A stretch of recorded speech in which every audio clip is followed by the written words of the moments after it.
going to cover your routine for your puppy, how you will structure their day for them to make sure that you're making it as easy as possible for them to do well in their training and their toilet training, lots of things that will help if you are managing it for them.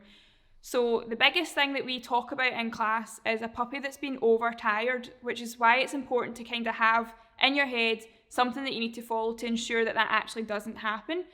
Puppies should sleep 18 hours in a 24-hour cycle, and we say that in class and everyone goes, that's not happening. We roughly, usually as humans, sleep between maybe 6 and 8 hours a night. Most people then think, oh, that's how long my puppy sleeps then, because they're asleep when I'm asleep. What you need to be making sure in your daily schedule with your puppy is that you're going to have nap times in that. So there's a good way to do that and a nice way to keep you in your head the way that that's going to go for the day. So your puppy's going to wake up from their sleep from nighttime. You're going to do some form of activity with them. Most of the time, the first thing you're going to do is take them out to toilet. So that's an activity in itself. That's something they're actively going to go and do. You're going to take them out to toilet. You can have a little bit of a play, and then you're going to do a meal of whatever, breakfast, if you're going to do it as a snack, whatever way around you're going to do it. You can use things to make that activity of the day something that's actually going to calm them into their morning nap. So you can use like a licky mat. This, you just would smear their food on here and let them have a lick through that. Lots of puppies will sort of hold on to it with one paw and they'll lick around it. Make sure that you're watching your pup when this is happening, just to be sure that they know how to use it and they're not getting frustrated with it, because that's not going to add into them going for a nap if they're getting really wound up. The whole point of it is to start calming them back down from their morning activities. So you're going to have it that they've got up, they've done something. You can do some of your training as well, just a few minutes of maybe focus game, something that gets them just starting off their day. Then they should be going in for a morning nap. You need to schedule that nap just the same as you would with human babies. Puppies don't know to just go and nap. They're usually up here or they're conked out, they're exhausted. You want them to start settling themselves down when they get that sort of feeling of like, I'm a little bit tired. So once your puppies woke up from their morning nap, the same sort of idea again, you want to make sure that it's structured and they're not just getting to go absolutely wild and then completely zonked out. So you want to make sure that they've woke up. Again, you're going to go and do your toilet training schedule that you've already got in place. So every time they wake up, they get the chance to go out. So you're going to take them out to do that. You might again have a little bit of a play with them. If you are doing play, a lot of people will get into the habit of playing fetch in their garden with their pups. It's just easy for the space. Fetch isn't the best one to be playing with a young puppy. Lots of pups actually don't enjoy it. They don't understand the concept of giving it back to you.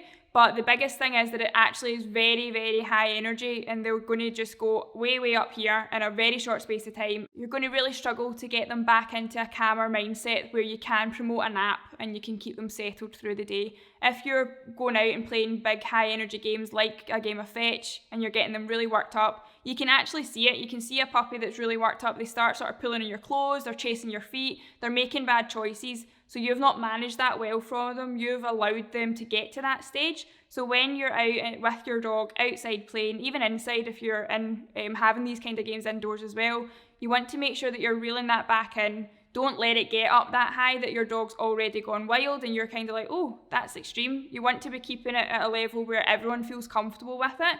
And then it means that when you're finished the game, you can come back in, you can do things like your mat work, you can do some scatter feeding, something that brings them back down, settle them down, and then again you can prompt them to go in for a nap. So your puppy doesn't have an off switch. You need to promote that by you having an off switch. And in our sort of lifestyles that we lead now, it's very busy. Usually everyone's kind of, they get up, they get ready, they go to work, they go and do their daily activity, they come back, they're making dinner, they're getting kids ready for bed, they're doing lots and lots of things, and it's very rare that we actually just sit and chill out and relax. If you have a new puppy into your house, you need to make sure that you're actually doing what you're wanting your puppy to do. So if you want your puppy to chill out and relax, you need to do the same. You need to chill out, sit down, read a paper, read your book, sit with a cup of tea. Just 20 minutes is enough for your puppy to sort of go into a deep enough sleep that you'll be able to move around and they're not going to be following you as much.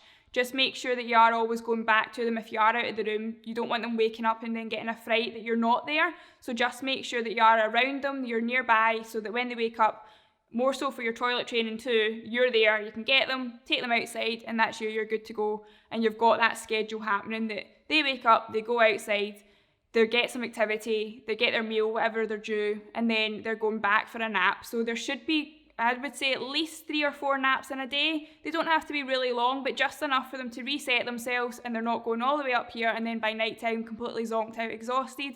You want it to be nice and level. They get up, do something fun and exciting, calm down, have their meals, calm down and go to a nap, and then the same again. You want that through the day, and you can manage that really well for them if you just implement things. So even the way that they're getting fed will help that whole process.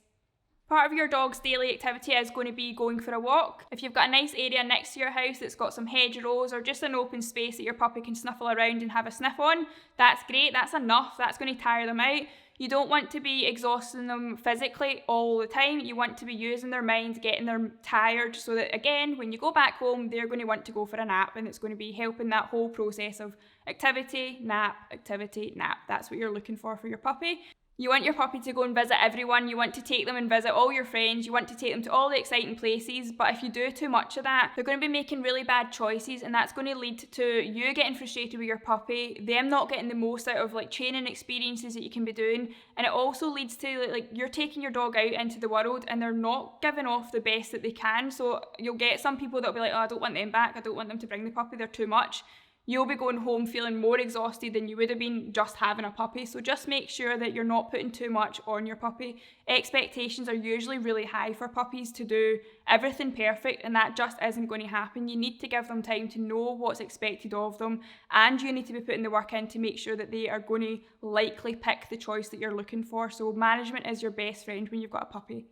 So with the walking with your puppy, you want to make sure, like I said, you're not going overboard with it. There is actually a rule that you can follow. It's not a strict rule as such. It's not something that's massively studied, but it's something good to keep in your mind to make sure that you're not going overboard with it.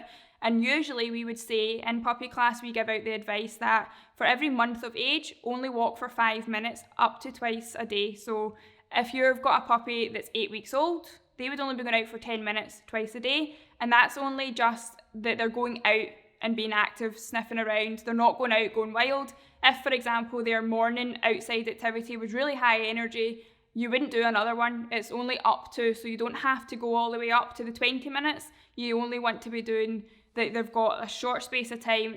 Manage it for them. You are going to be going, right, okay, my puppy isn't old enough to be doing that much right now. So 5 minutes for every month of age is a good rule to follow, just to give you a guideline of what you're going with. And activity that we're talking about in there is anything that's more than just kind of snuffling around in the grass. Anything that they're kind of more high energy. If you are playing games like tugs and stuff like that, that all kind of goes into that activity level with them. We do have a lot of people that kind of get caught up in going for a walk with their puppy, but when they're that young, they really don't need to be going out and about massive big walks. Just a wee adventure walk so that they can explore the world is enough, and that is enough to tire them out as well. So don't get caught up in trying to tire your puppy out, because you will make the mistake of you think you're tiring your puppy out, but you're actually getting them to the point where they're so tired they can't do anything that's a good choice. Again, you need to manage that so they don't ever get to the stage that they're overtired. Some signs that your puppy is overtired are, the big one is zoomies and mouthing. Zoomies is when your dog literally gets to maybe, say, from 7 o'clock up to like 9 o'clock, depending on your time scale in your house. It depends when you get up and things, but most puppies, we get a lot of people that are going like, oh, 8 o'clock at night, they go wild, they just zoom about the house, they're attacking me. That's a puppy that's overtired and probably hasn't had a well-managed day. So they haven't had enough naps, they've not been sleeping for long enough, they've not had enough downtime where they're just relaxing.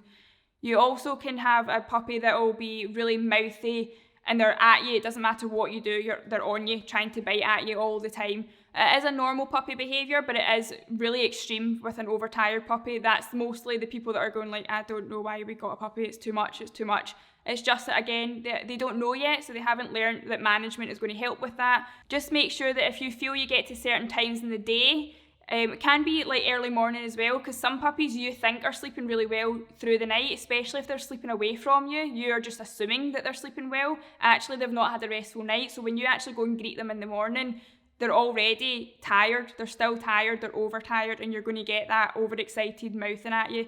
Obviously, some puppies, that's the way that they greet you and it only lasts for a couple of seconds, but if you feel like that goes on and on, it's probably that your puppy's actually not sleeping very well through the night. So make sure that you have it scheduled for them, that you don't get to those levels. They obviously need to get to that level in your first week together maybe, so that you know that it's there, you know their level, but make sure that you're managing that. So don't let that keep going, because it is really frustrating, and it is when we see people really just being like, I can't do it anymore, puppies are so much work. An overtired puppy is a lot of work. A puppy that's well managed is a lot of work, but it's manageable. So you just need to make sure that you're finding that balance that works for your puppy and your lifestyle with them as well.